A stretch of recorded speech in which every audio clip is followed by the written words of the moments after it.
Um, but it moves over to the second one, where your relationship thing basically gets a lot bigger because there's a lot more people on the ship.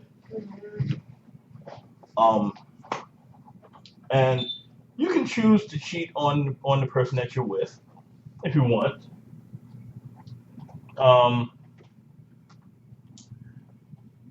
But it won't go well for you in the third one. But you do all this stuff, make friends, get in a relationship, have a love of your life and everything.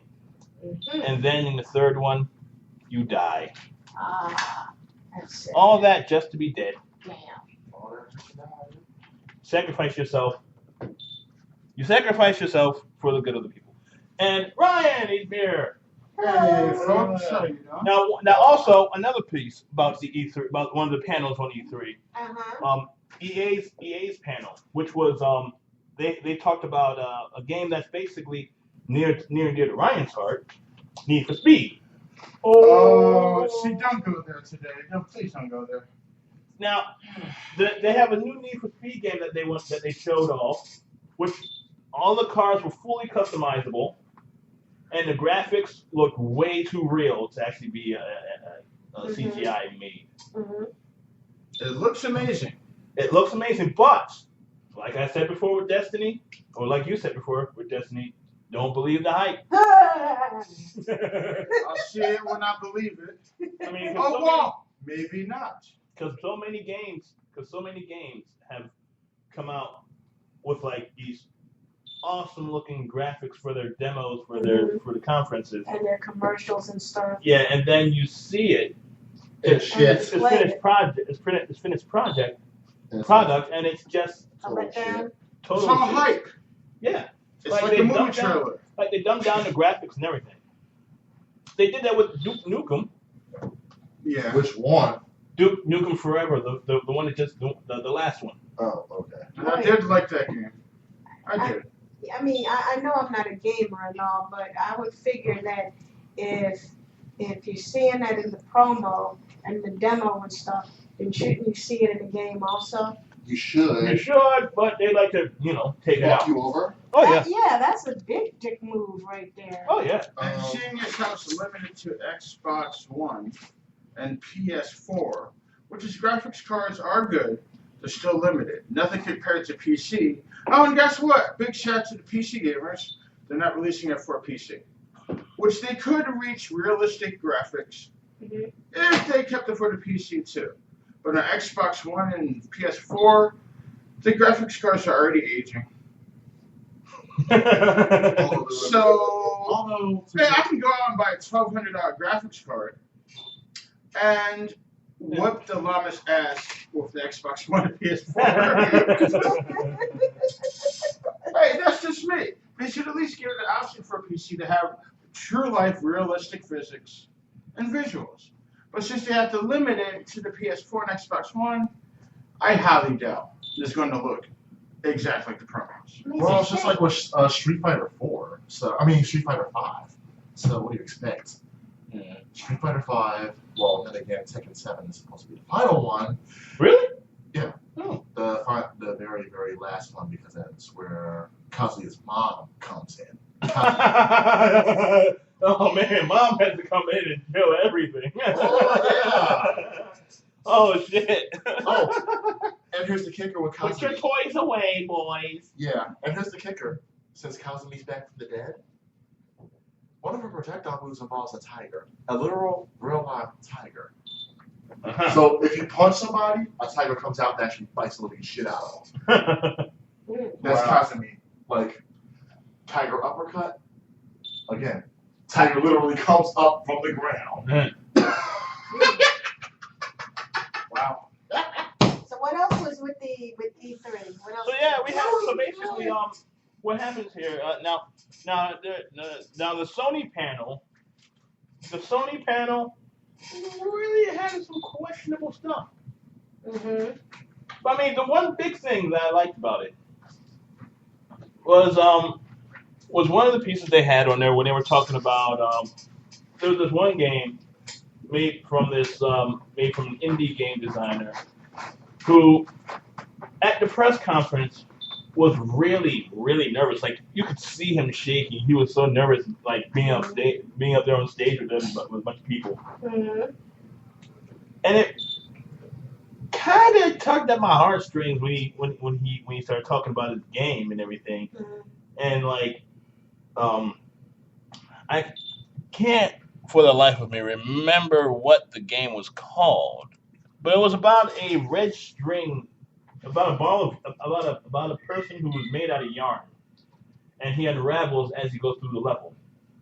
Please don't tell me this reminds me of a little. That just sounds like somebody just grabbing at straws for ideas. Pretty much. Yarn Fucking as your player, and it unravels. Yeah, but it's like a side scroller. Ah. It's a side scroller, adventure type of game where you're a ball of string going through the woods, and like all those cute little animals, the chipmunks and everything. Mm-hmm. Yeah, they're still cute. They're still cute in the game. Like they But show. they go all happy tree friends on you at some point. Well, they're animals. They see something that's small, they go after it. Mm-hmm. You know, chain of life or circle of life or whatever they call it.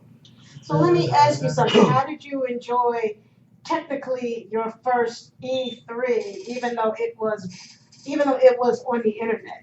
Well, I enjoyed it. I like seeing how the panels worked, how the press conferences worked. Mm-hmm. A lot of people that were up there that were giving out good presentation. Mm-hmm. Hell, they even had Pele up there. Wow. Yeah, Pele, the actual soccer star? Yeah, the actual soccer star. Oh, I thought he was dead. No, he's still alive. He's just really old now. Okay. Oh, hooray for Pele! They did it. In fact, EA's press conference did an interview with him on stage. Oh, well, good. I mean, I do remember Pele back in the day when I was a wee one, which is going to show how old I am. Mainly they did that because they were also trying to bring up their new game. That some of their new sports games. Mm-hmm. You know, EA does a lot of sports games. Yeah. Which is probably why my Simpsons tapped out. That's with EA, right? Yeah, and in fact they talked about that. They wanted to do more with Simpsons tapped out. Yeah, they have a game within the game where Homer invents it called Tap Ball, which is a mixture of all kinds of sports that all the Simpsons characters have played throughout the run of the Simpsons. Like when Lisa was soccer, and Bart was riding a horse, and when Marge was a tennis star and all that. Yeah, and comic book guy has his nunchucks. Yeah. You know, and they all get on the field, and everyone is just trying to play their own sport within a square, within a circle, and it's so incredibly stupid, but it's Homer's brainchild, and he has a field. He has a field which has been sponsored by Duff Beer, Cosington's Duff Beer, Stupid Flanders Park. Stupid Flanders Park. It is. It's partially named Stupid Flanders Park. Stupid Flanders. And you see the name of it scrolling on top of the entranceway. It's Duff Beer Quickie Mart, Cosington's Stupid Flanders Park. Which is even worse.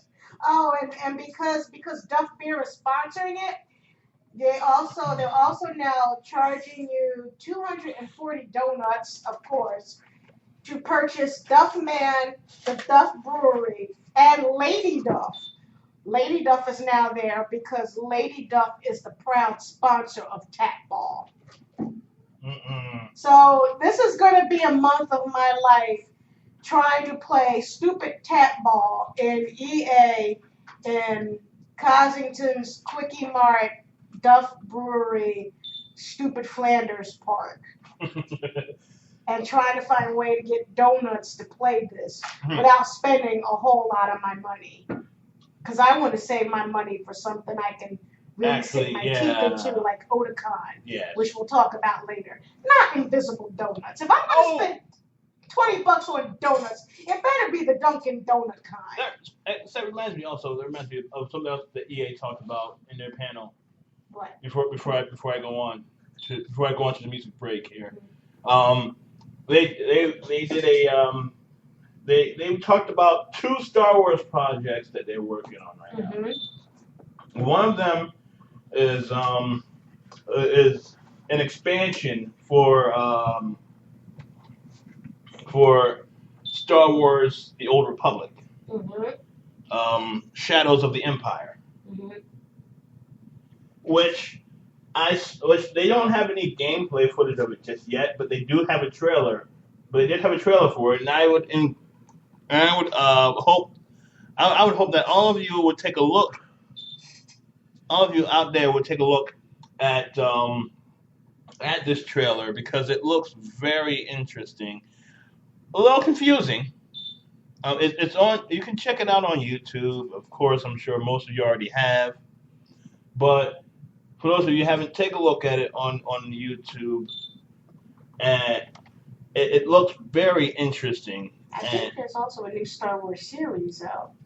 Animated series? I think. Well, we'll get to that in a second. Yeah, Star Wars Rebels. Yeah.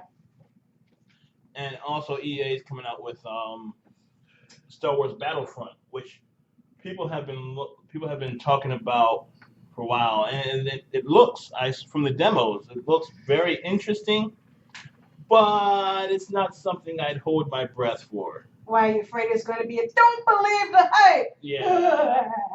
Now, Star Wars Battlefront. Now, Star Wars might be good. The new breed of Star Wars Battlefront. Now, I've played the Star Wars Battlefront games when I had a PSP.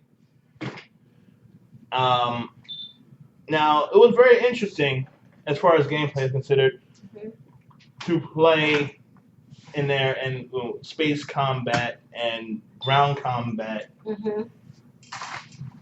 and all in the same vein. There was not much of a story to go by, and when they did have a story, it wasn't much. It didn't last long, basically. But the Battlefront for the next gen consoles looks like it could be promising. But I've been hearing stories, rumors, not sure if it's true or not, that they're not going to have space battles this time around. And space battles was one of the things that made the game so good. Space battles and ground battles at the same time. People loved that. But you can't but apparently you can't do that. They won't do that. They're not going to do that in this new reincarnation of Battlefront. Graphics look a little, interesting. But all in all, the game does look like it's going to have some flaws that hopefully will be ironed out by the end, by the time it comes out. If not, they better be able to get some patches done beforehand. So, with all that in mind, I'm going to finish my paps, and I'm going to play some music, and that's what you're going to listen to.